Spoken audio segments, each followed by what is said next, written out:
welcome back ulit sa ating YouTube channel. So ito na yung tsura ng ating project. So bali guys, isa 99% na tayo dito sa ating project. Ilang days na lang mga master, isa magto-turnover na po tayo ng project dito.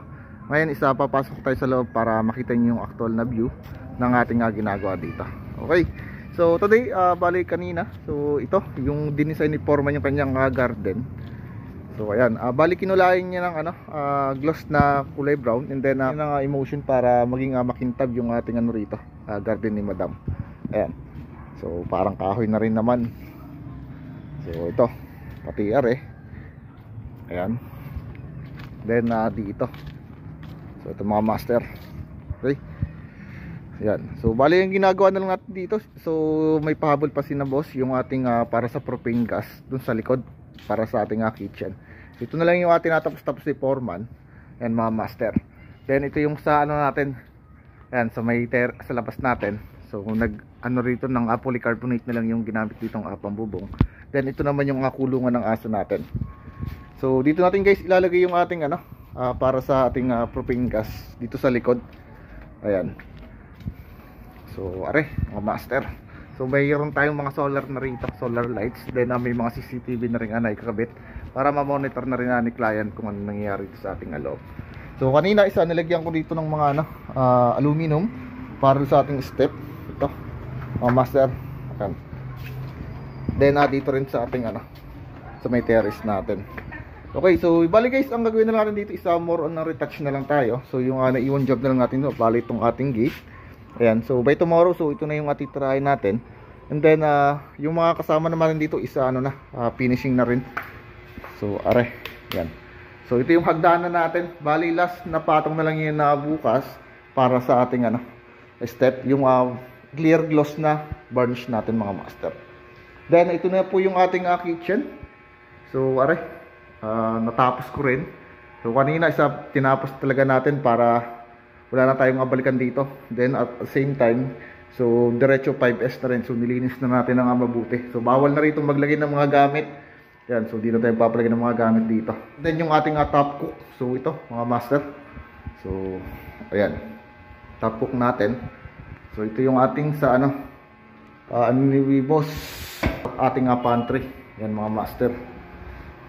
So naikabit na rin naman natin lahat. So okay na to. Bali nilinis ko na yung mga glass niyan. So kinprut na natin para maganda na siya.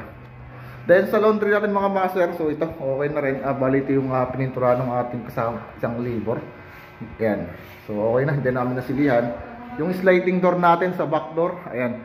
So mga master. So pakita natin. Yan, tulak natin. So di gulong yan mga master. Hanggang dito. So may starter din lagi si Foreman. Ayan. So balik na rin siya dito. Okay. So okay na. Bali ito na lang naman yung naiwan natin. So bali mag-grout na lang yung mga kasama labor, then magkukutkot na ng mga dumi, yung mga lumagpak na mga pintura. Then ito yung ating CR sa baba. Ayan. So okay na. Kompleto na rito. Nakabit na rin dito yung ating sliding glass sa CR natin. Okay. So meron mga sabitan na rin. Then yung ating mga shower head. Ito okay na.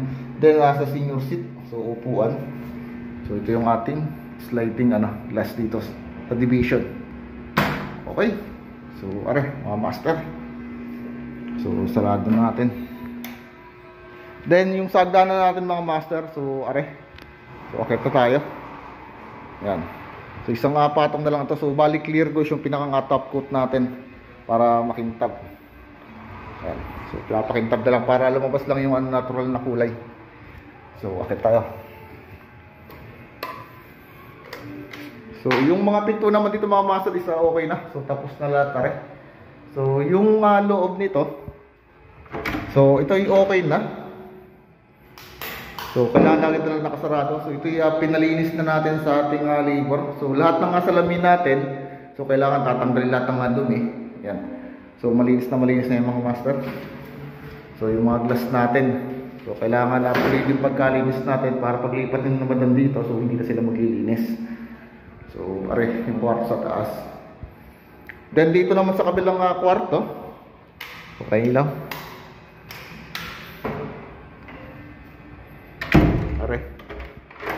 So So ito yung kabilang kwarto natin. So ito yung tapos na rin naman. So okay na, malinis na rin din yung mga master. So yung mga bintana natin, pinalinis na rin natin lahat. Ito. Yan.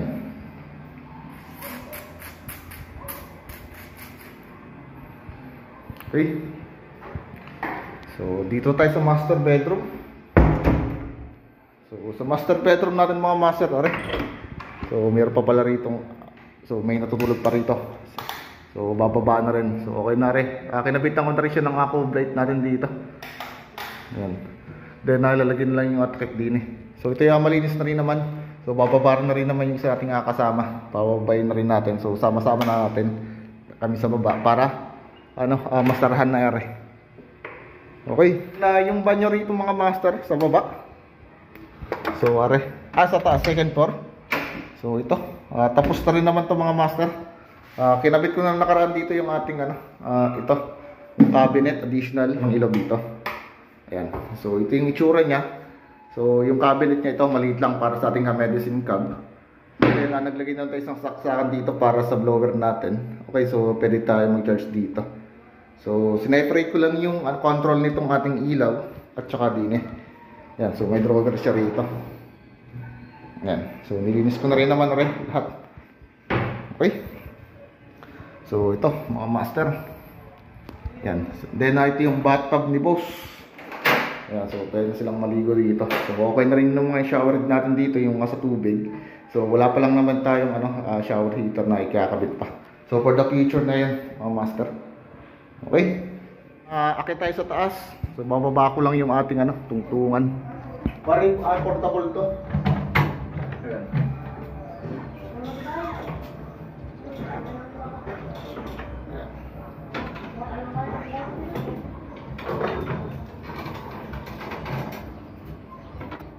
Okay, so baba natin.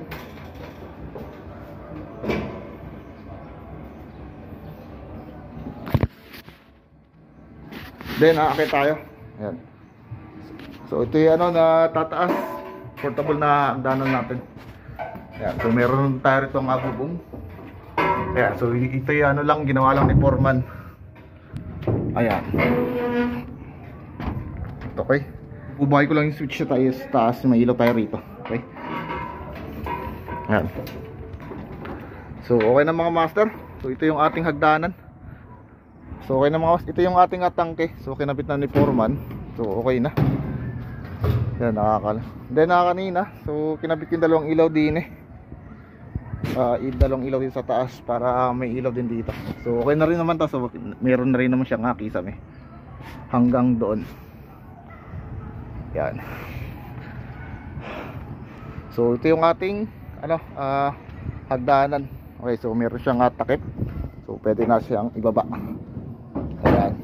So kung mapapansin isa, pare-pares lang yung design ng bahay dito. So yung ginawa naman dito ito ay private, kaya malaki rin yung pagbabago compare dito sa ibang bahay. So marami kasi itong design na pinagawa yung ating engineer. So shoutout muna tayo kay Engineer Bong Ramos. So ito na yung project. Ayan. So nagawa naman natin kahit pa paano yung mga pinapabago. Ayan.